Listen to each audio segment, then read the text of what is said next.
ابو سفیان کو دیکھ لیجئے، نبی علیہ الصلوۃ والسلام کو شہید کرنے کے مشورے میں بھی وہ موجود، اور جنگ خندق میں تو وہ کافروں کے بڑے لیڈر بن کر آئے۔ اب جان کا ایسا دشمن، فتح مکہ کے دن نبی علیہ السلام نے ان کو بھی معاف کر دیا، بلکہ ساتھ یہ بھی کہا کہ من دخل دار ابی سفیان کان آمنا، جو ابو سفیان کے گھر میں داخل ہو گیا وہ بھی امان پا گیا۔ ابو سفیان کی بیوی کا نام تھا ہندا، یہ جابرہ عورت تھی بہت ہی زیادہ، چنانچہ اس نے اپنے غلام وحشی کے ذریعے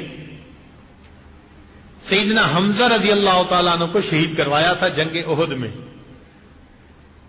اس نے منت مانی ہوئی تھی، جب حمزہ رضی اللہ تعالیٰ عنہ شہید ہوئے تو یہ آئی، اس نے خنجر سے آپ کے سینے کو چیرا، جسم سے ان کا دل نکالا اور کلیجے کو چبایا، پھر کان کاٹے، پھر آنکھیں نکالی، برا یعنی لاش کو مسخ کر کے رکھ دیا۔ روایت میں آتا ہے کہ نبی علیہ السلام نے جب اپنے چچا کی لاش کو دیکھا تو آپ کی آنکھوں سے آنسو آ گئے، اس لیے آپ نے اپنی پھپھی کو منع کیا تھا، صفیہ رضی اللہ تعالی عنہا کو، کہ اپنے بھائی کے لاش کو دیکھنے نہ آنا، تم برداشت نہیں کر سکو گی۔ نبی علیہ السلام کے دل پہ بہت دکھ تھا، کیونکہ حمزہ رضی اللہ عنہ چچا بھی تھے اور نبی علیہ الصلوۃ والسلام کے دوست بھی تھے، اور دودھ شریک بھائی بھی بنتے تھے۔ ایک باندی نے دونوں کو بچپن میں دودھ بھی پلایا ہوا تھا، 3 رشتے تھے۔ تو نبی علیہ الصلوۃ والسلام کے دل پہ کتنا زخم لگا ہوگا۔ جب فتح مکہ ہوا تو ہندا، جس نے نبی علیہ السلام کے چچا کے ساتھ یہ سارا معاملہ کیا تھا، وہ آئی، اس نے کلمہ پڑھا، اور نبی علیہ الصلوۃ والسلام نے کلمہ پڑھنے پر اس کے اس غلطی کو معاف فرما دیا۔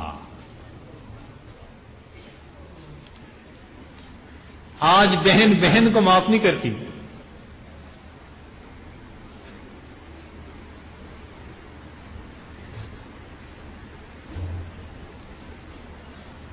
آج ایک بھائی دوسرے بھائی کو معاف نہیں کرتا۔ نبی علیہ الصلوۃ والسلام ایسے جان کے دشمنوں کو بھی معاف فرما دیتے تھے۔ اور پھر اس سے بھی ایک بڑھ کر بات دیکھیے کہ وہ وحشی جس نے سیدنا حمزہ رضی اللہ تعالیٰ عنہ کو شہید کیا تھا، پہلے تو اس نے بھی بھاگنے کی سوچی،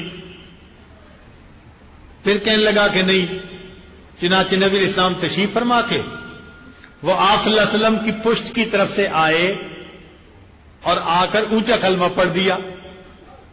نبی علیہ السلام نے جب پیچھے مڑ کر دیکھا تو وحشی، لیکن کلمہ پڑھ چکے تھے، اب مسلمان ہو گئے تھے۔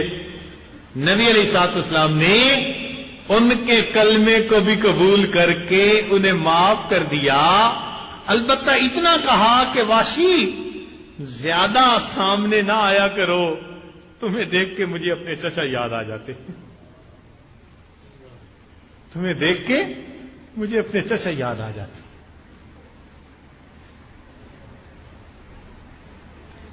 تو نبی علیہ السلام کی مبارک زندگی میں عفو و درگزر کی ہزاروں مثالیں آپ کو ملیں گی۔